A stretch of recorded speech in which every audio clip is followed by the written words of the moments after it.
Fling, Tales of Romance. I'm Mardell, reading The Blue Castle by L.M. Montgomery.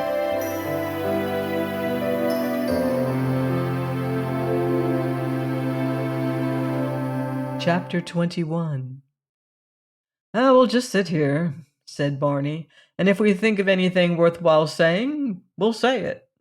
Otherwise, not. I don't imagine you're bound to talk to me.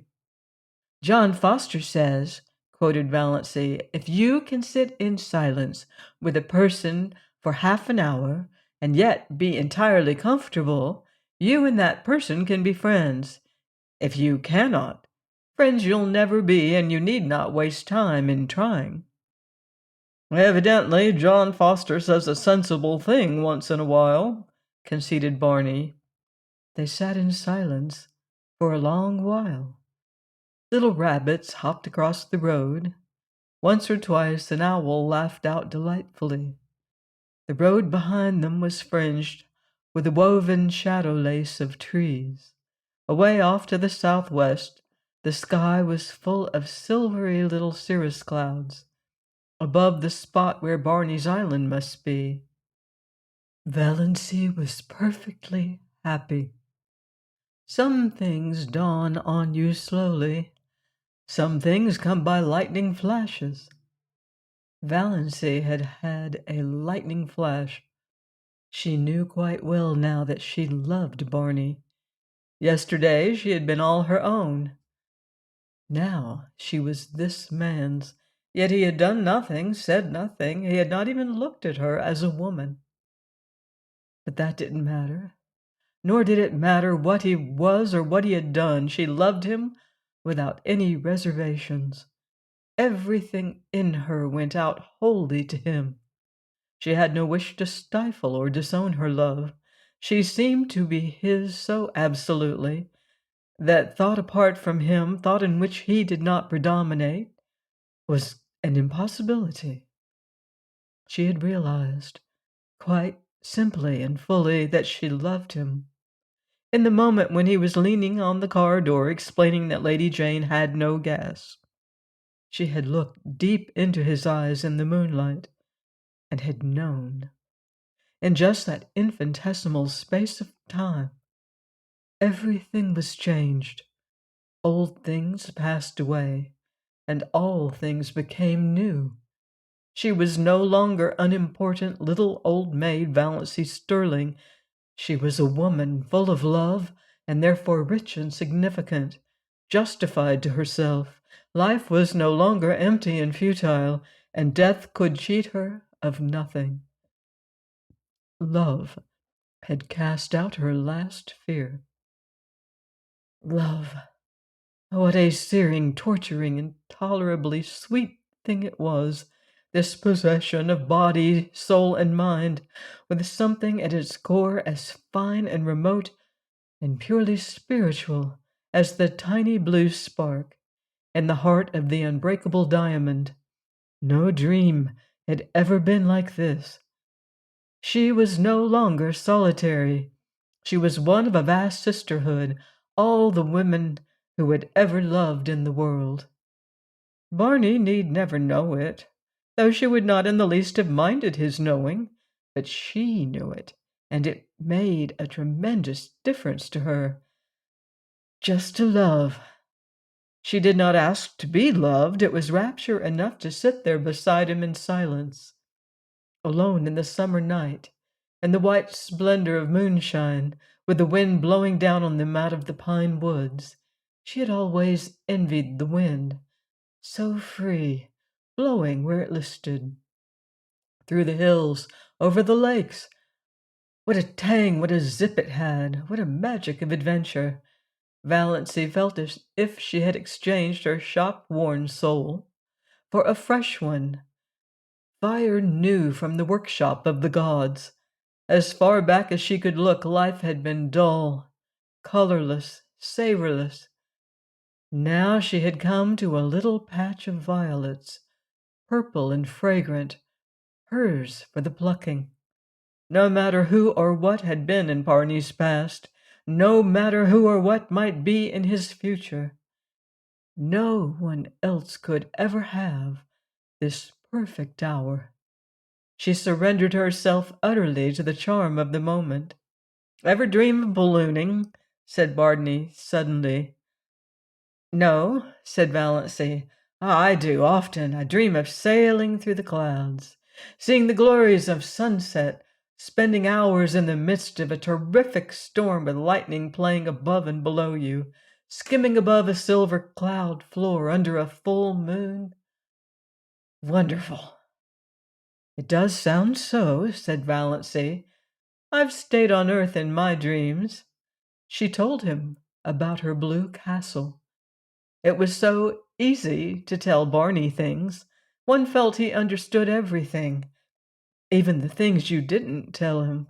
And then she told him a little of her existence. Before she came to Roaring Abel's, she wanted him to see why she had gone to the dance up back. "You see, I've never had any real life," she said. "I've just breathed. Every door has always been shut to me." "But you're still young," said Barney. "Oh, I know. Yes, I'm still young, but that's so different from young," said Valancy bitterly. For a moment she was tempted to tell Barney why her years had nothing to do with her future, but she did not. She was not going to think of death tonight. "Though I never was really young," she went on, "until tonight," she added in her heart.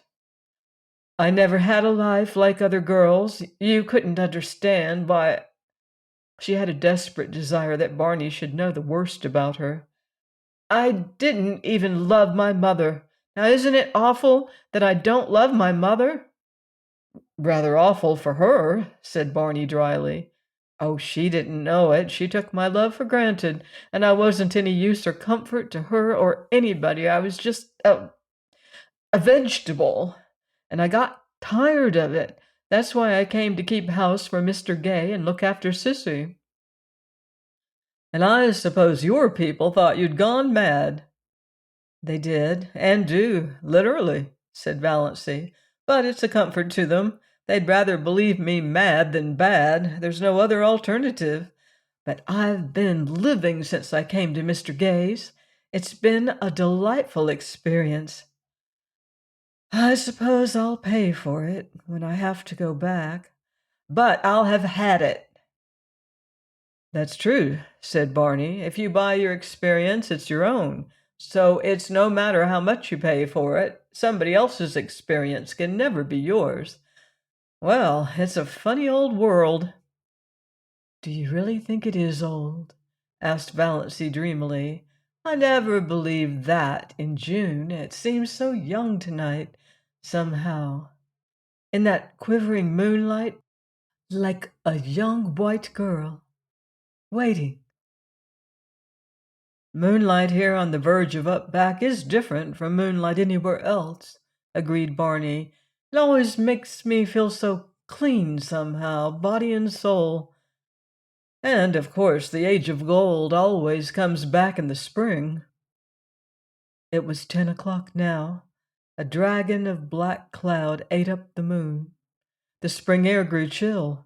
Valancy shivered. Barney reached back into the innards of Lady Jane and clawed up an old tobacco-scented overcoat. "Put that on," he ordered. "Don't you want it yourself?" protested Valancy. "No, I'm not going to have you catching cold on my hands." "Oh, I won't catch cold. I haven't had a cold since I came to Mr. Gay's, though I've done the foolishest things. It's funny, too. I used to have them all the time. I feel so selfish, taking your coat." "You've sneezed 3 times. No use winding up your experience up back with grippe or pneumonia." He pulled it up tight about her throat and buttoned it on her. Valancy submitted with secret delight. How nice it was to have someone look after you so. She snuggled down into the tobacco-y folds and wished the night could last forever. 10 minutes later, a car swooped down on them from up back. Barney sprang from Lady Jane and waved his hand. The car came to a stop beside them. Valancy saw Uncle Wellington and Olive gazing at her in horror from it. So Uncle Wellington had got a car, and he must have been spending the evening up at Mistowis with Cousin Herbert. Valancy almost laughed aloud at the expression on his face as he recognized her. The pompous, bewhiskered old humbug. "Can you let me have enough gas to take me to Deerwood?" Barney was asking politely, but Uncle Wellington was not attending to him. "Valancy, how came you here?" he said sternly. "By chance or God's grace," said Valancy. "With this jailbird at 10 o'clock at night?" said Uncle Wellington. Valancy turned to Barney. The moon had escaped from its dragon, and in its light her eyes were full of deviltry. "Are you a jailbird?" "Does it matter?" said Barney, gleams of fun in his eyes. "Oh, not to me. I only asked out of curiosity," continued Valancy. "Then I won't tell you. I never satisfy curiosity."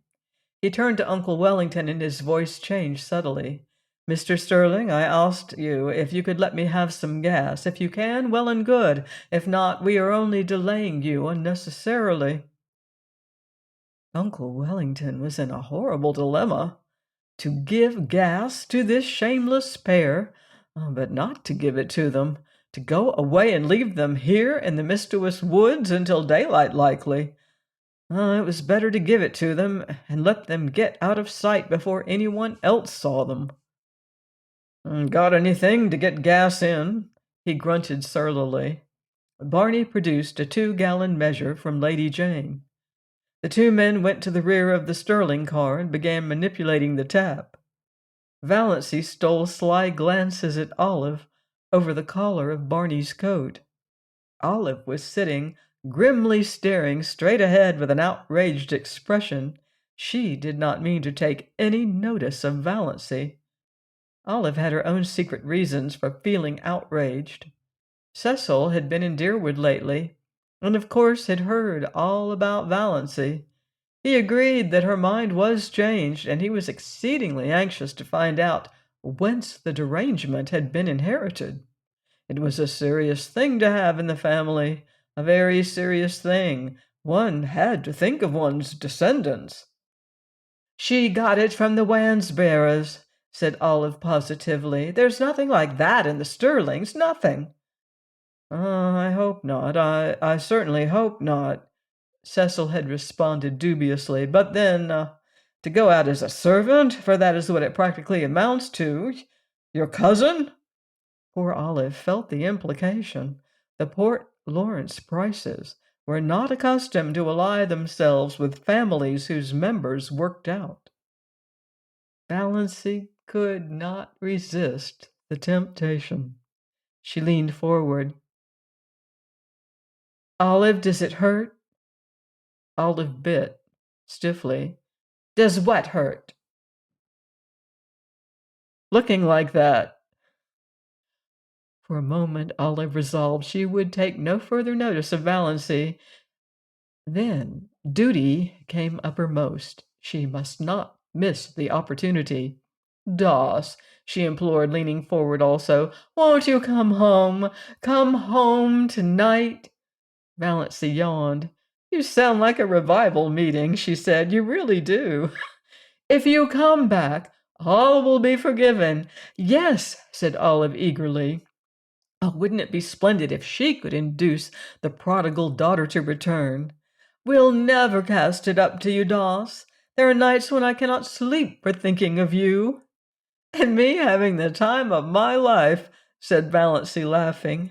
"Doss, I can't believe you're bad. I've always said you couldn't be bad." "I don't believe I can be," said Valancy, "and I'm afraid I am hopelessly proper. I've been sitting here for 3 hours with Barney Snaith, and he hasn't even tried to kiss me. I wouldn't mind it if he had, Olive." Valancy was still leaning forward. Her little hat with its crimson rose was tilted down over one eye. Valancy's smile. What had happened to Valancy? She looked Well, not pretty. Doss couldn't be pretty, but provocative, fascinating. Yes, abominably so. Olive drew back. It was beneath her dignity to say more. After all, Valancy must be both mad and bad. Thanks, that's enough, said Barney behind the car. Much obliged, Mr. Sterling. 2 gallons, 70 cents. Thank you. Uncle Wellington climbed foolishly and feebly into his car. He wanted to give Snaith a piece of his mind, but dared not. Who knew what the creature might do if provoked? And no doubt he carried firearms. Uncle Wellington looked indecisively at Valancy, but Valancy had turned her back on him and was watching Barney pour the gas into Lady Jane's maw. "Drive on," said Olive decisively. "There's no use in waiting here. Let me tell you what she said to me." "The little hussy! The shameless little hussy!" said Uncle Wellington. Please join me next time for another romantic chapter of The Blue Castle by L.M. Montgomery, here on Love's Tender Flame. Until then, love deeply and live beautifully.